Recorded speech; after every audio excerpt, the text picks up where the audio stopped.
Good evening and welcome. I will now call the Standing Committee meeting of February 2nd, 2026 to order. The Durham District School Board acknowledges that many Indigenous nations have long-standing relationships, both historic and modern, with the territories upon which our school board and schools are located. Today, this area is home to many Indigenous peoples from across Turtle Island. We acknowledge that the Durham region forms a part of the traditional and treaty territory of the Mississaugas of Scugog Island First Nation, the Mississauga peoples, and the treaty territory of the Chippewa of Georgina Island First Nation. It is on these ancestral and treaty lands that we teach, learn, and live. Are there any declarations of interest? Seeing no declarations of interest at this moment, I'll move on to a motion to approve the agenda. Could I have a mover and a seconder? Trustee Cowie, Trustee Brown, all those in favor? That's carried. Next up is community presentations. And in accordance with the terms of the bylaws, the Durham District School Board welcomes presentations by individuals and groups at standing committee meetings. And tonight we're welcoming one presentation by Lindsay Rivard regarding the boundary establishment for the new Oshawa Public School and the impact on Kedron Public School. Presenters are reminded that the focus of their presentation should be only on the topic outlined in their previously submitted application to present. Lindsay, you have 7 minutes to present, and once you have finished, trustees will be permitted time to ask questions of clarification. And just, I don't know if you know how to work the microphone there, but if you hit the button, the green light will come on, and then as soon as it turns red, it's live. There. Excellent. Hi, thank you for having me. Again, my name is Lindsay Brevard. I am a Kedron neighborhood mother of two. I have two children, one in junior kindergarten and one in grade 1, and I'm also a DDSB, a Kedron educator. The presentation today that I am speaking about is the New North Oshawa Public School boundary, the impact on Kedron neighborhood families. The area being discussed, so I am referring specifically to the Kedron neighborhood pocket. So there's a small pocket north of Kedron, north of Conlin, west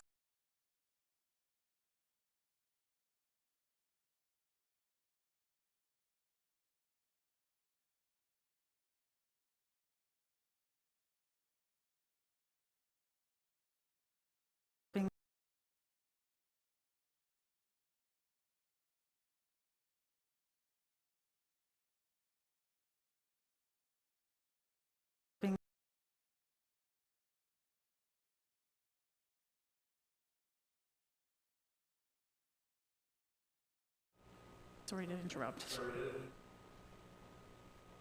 Do you need time? Okay, thanks. Okay, go ahead, sorry. This is a map of the area being discussed. This was the initial boundary that was sent out. So as you see in the red, that's our little pocket neighborhood that we're chatting about. The new proposed boundary does extend into that red area. And Kedron Public School is directly just kitty corner across the street. Kedron Public School is the walkable community school for this area. The proposed boundary would require busing and driving to the new school, families leaving a school that is part of their Kedron neighborhood, including Kedron Street, Kedron Park, and Kedron Church. This feels backwards when Durham District School Board and communities value walkability and physical activity, belonging, healthy schools, and community connection. And this includes mental health, obviously tied into there. Many children in this neighborhood are already established at Kedron Public School with peers and friendships, routines and expectations, staff relationships, and school-based supports. Reassigning them to the new school creates unnecessary disruption, especially for younger students. So this is not a small shift for families.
Good evening, everyone. Sorry about that. We're going to just pick up about where we left off. Sorry about that, Lindsay. Go ahead. Yeah, that's great. Yeah. I have done this, but I don't know if you want me to read. Yeah, I think so. Like, because Okay. I'm not really sure exactly where people sort of dropped off. So Absolutely. let's just start from. Okay. So again, Kedron Public School is the walkable community school for this area. The proposed boundary would require busing or driving to the new school. Families leaving a school that is part of their Kedron neighborhood. So Kedron Street, Kedron Park, and Kedron Church are part of our neighborhood. This feels backwards when the Durham District School Board and communities value walkability and physical activity, belonging, healthy schools, and community connection. Many children in this neighborhood are already established at Kedron Public School with peers and friendships, routines and expectations, staff relationships, and school-based support.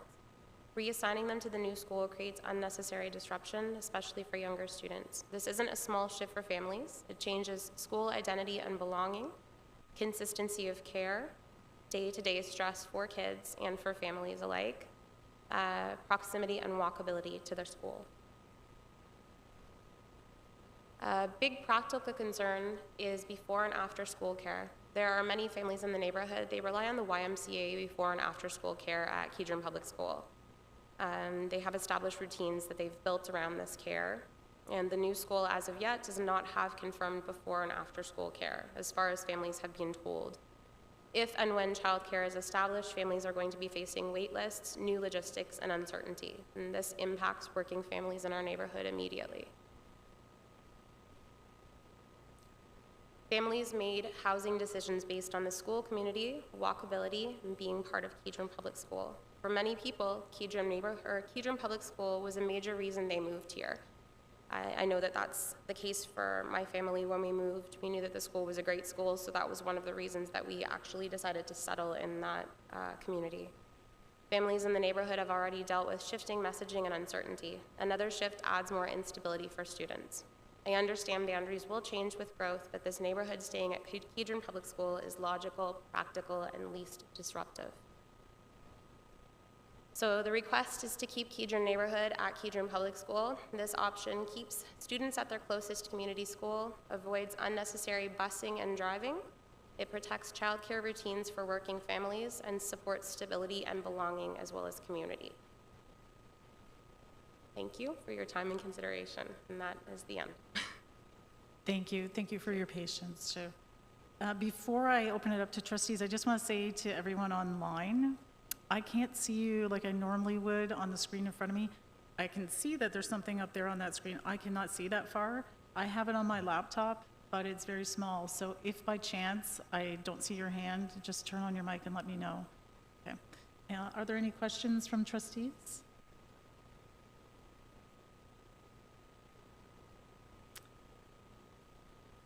I don't see any. So thank you very much. Thanks. And thank you for your patience again. Thanks.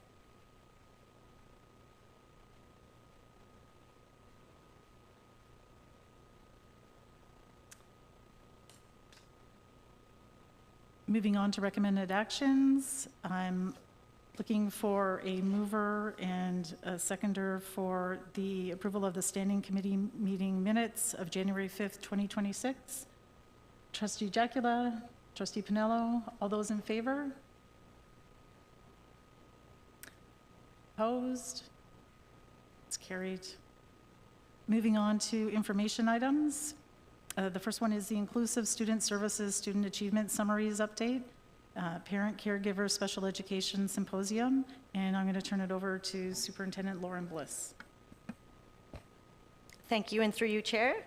This report provides an update in response to the May 20th, 2025 Board of Trustees motion requesting that staff prepare a report on graduation rates, pathways, and credit accumulation over the last 3 years for students who partake of ISS services in regular class, self-contained classes, and in specialized or alternate programs to help the Board of Trustees monitor student achievement for students with special needs and provide input into next year's board action plan.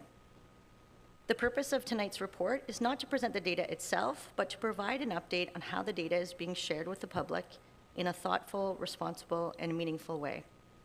We know that achievement data for students supported through inclusive student services can be difficult to interpret in isolation. Numbers alone do not tell the full story of the supports that our students receive, the pathways that are available to them, or the individual contexts that influence outcomes for our students. To address this, we are hosting the Parent and Caregiver Special Education Symposium on February 10th as a key vehicle for public data sharing. This approach will allow us to share achievement data transparently and alongside context, build parent and caregiver understanding of the placements, programs, and supports available to our students, and reduce the risk of misinterpretation or oversimplification of the student outcomes. At the symposium, families will engage with data related to graduation outcomes and pathways, credit accumulation trends, EQAO achievement for students with IEPs, secondary pathway choices for post-secondary opportunities, participation in alternative programs, and transition to work pathways. We also have a large number of additional sessions being offered, such as AI tools available to support students, and our psychological services team will be there to support alongside social work team members and speech and language team members as well. Importantly, this data is embedded with learning sessions that will explain how these outcomes connect to a system structure and student supports. This design will ensure that families receive the information in a way that's accessible, relevant, and responsive to their questions. Following the February 10th symposium, a formal report will be brought back to the Board of Trustees in March of 2026 that will outline both the data and next steps for continued system improvement.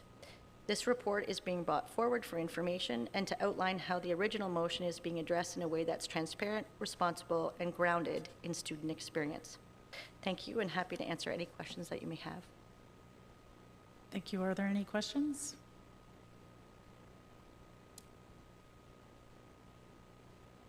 Trustee Edwards?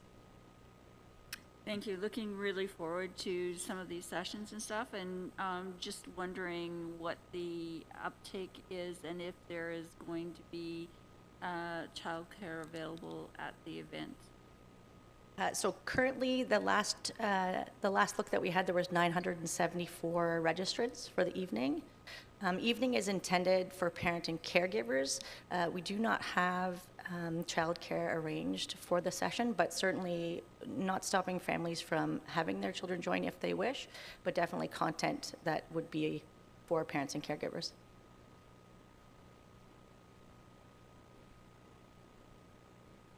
Seeing no further questions, thank you. Moving on to the student trustee report, and I'm turning it over to Trustee Shetty, student trustee Shetty, sorry. Thank you, and through you, Chair. During the January Student Senate meeting, senators reviewed the upcoming Durham District School Board Student Census, a confidential and voluntary survey designed to help the board better understand who our students are and the communities we serve. The census includes questions related to culture, language, gender identity, lived experiences, and sexual orientation, and students will have the option to skip any question they do not feel comfortable answering. The Student Senate will be supporting the communication of the student census, promoting the purpose of the census and student participation through our social media account. We believe the census will strengthen student success by allowing the DDSB to better understand the demographics of our student body. This way, DDSB can continue improving student experiences such as quality of services and support, allocation of resources, and programs for students to ensure they best reflect our diverse student body. A link to student success is scheduled to be sent directly to students on February 17th, 2026. Additionally, Student Senate had the pleasure of having Durham Region Transit Services Representative Kamika Walfall and Durham Student Transportation Services CAO Kelly Michelin to deliver presentations and answer questions that were carefully curated from the Senate by our Whitby and Western Regional chairs. These questions were formed based on the interests, needs, and insights from our student body, outlining both important issues such as accessibility, borders, training, cancellations, and overcrowding. Both representatives did an excellent job addressing senator concerns regarding student transportation and helped bridge the gap between students and transit authorities. We are happy to open this line of communication between students' trustees and vital transit organizations in Durham Region.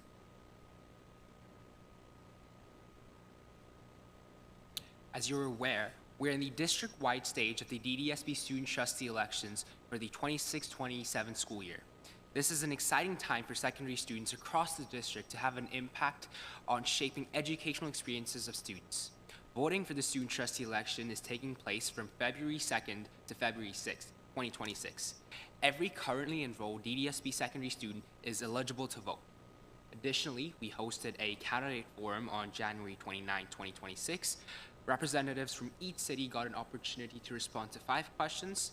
These questions were predominantly designed to probe candidates to share their plans to address student priorities. Moreover, they also got an opportunity to share their goals for their future and included links to the DDSB multi-year strategic plan. The session was streamed on DDSB Live for students to get to know the student trustee candidates. Thank you. Thank you. Are there any questions for the student trustees? Seeing none, thank you very much. Moving on to the OPSPA update. And Trustee Edwards? Thank you. The OPSPA update can be found starting on page 13 of your package. It was just an update to provide information that was gathered during the public education symposium that was held on Friday, January 23rd and Saturday, 24th in Toronto. I must say that I was really pleased to see that, at the very start of the program, we were reminded that land acknowledgements are not just a historical footnote to be read out loud, and that is a way of recognizing First Nations, Inuit, and Métis people's history and approach promoting truth and reconciliation, building accountability, and fostering respect. It was just a reminder to everybody how the importance of the land acknowledgement is. You can see that we had various speakers, and I'm not going to go into great detail, but one that was really interesting was put out by Leger, and it was the results of their next gen study for Gen Z and Gen Alpha. And it was important to understand as far as the youth and as the generations of, are they the generations of tomorrow? I have included links into the reports that are there that for further reading. It is important to note that we did, OPSPA did put in their pre-budget consultation documentation, and the submission is also linked in the report. There was one other thing that has been submitted, and to bring to the board's attention is that OPSPA did put in their submission around basically the proposed regulations that was under Education Bill 33 around police access to school premises and school resource officer program. It recognizes that the Ministry's education goal of promoting student safety and the role of the police services plays in emergency responses and broader community safety, but the submission focused on the regulation that appropriately balances safety, human rights, and local governance. All the submission had a lot of input that was put in by the Black Trustees Caucus, as well as the First Nations, Métis, and Inuit Trustees Caucus. And that is my report. Thank you. Great, thank you. Are there any questions from trustees? Seeing none. Moving on to the Ignite Durham Learning Foundation update, and I think this evening it is Chair Brown that's giving that. Thank you. Thank you, and through you, Chair. I'd like to begin by sharing a brief story that illustrates the real and immediate impact of community generosity on Durham students and families. On December 23rd, an Ignite Durham Learning Foundation staff member delivered holiday support to a single father raising 3 children. By chance, it was also the birthday of 2 of his children. Recognizing the moment, staff were able to offer restaurant gift cards along with an Uber card, ensuring the family could get there safely, transforming what could have been a difficult day into a meaningful family celebration. The father shared that Christmas isn't about gifts, it's about family, creating memories and experiences. You've just given my family an experience that they've never had. This was made possible through the generosity of DDSB Alaman Sean Mendez, whose incredible, generous holiday season donation enables staff to act quickly and compassionately when families need support the most. Sean's funding was intentionally provided to ensure that children and families felt seen, supported, cared for, and valued by their community. And this story reflects that commitment in action. Ignite Durham Learning Foundation looks forward to continuing this meaningful partnership in support of Durham learners and their families. Thank you. Thank you. Are there any questions for Chair Brown? Seeing none. Next information item is the approved minutes of the December 1st, 2025 Violence in Schools Ad Hoc Committee meeting. Are there any questions on that item? Seeing none. Move on.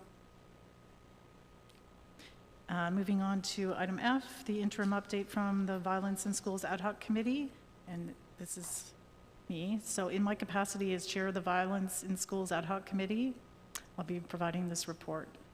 Since being established in May 2023, the Violence in Schools Ad Hoc Committee has met a total of 7 times.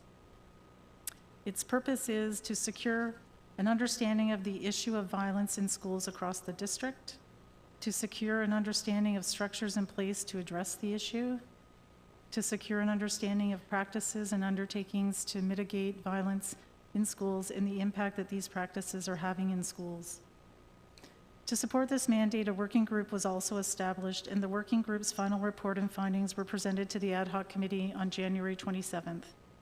Development of the report has been informed by a comprehensive process which included policy review, qualitative data collection, surveys, and a jurisdictional scan. The ad hoc committee passed a motion recommending that the Board of Trustees extend the ad hoc committee's mandate through to March 31st, 2026, so the committee can meet once more to provide an opportunity for community members to present feedback on the final report.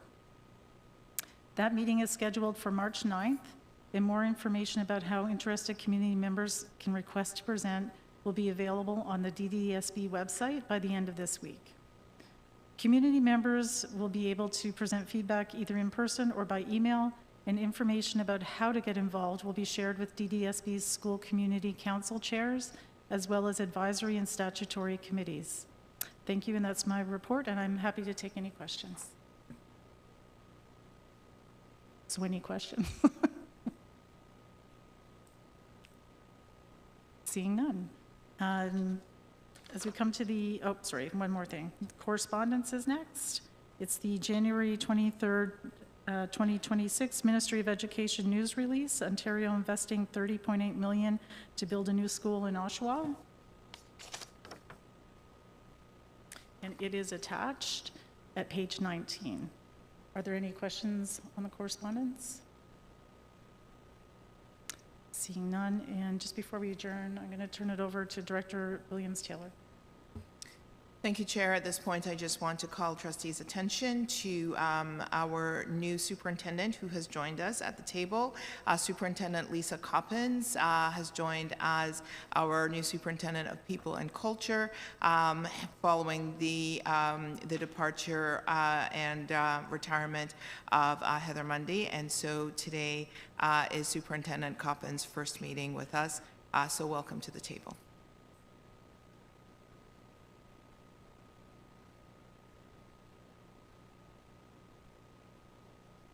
Thank you. And seeing no further business, can I please have a mover and a seconder to adjourn this meeting? Trustee Litton, Trustee Pinello, all those in favor? Opposed? That's carried. Good evening.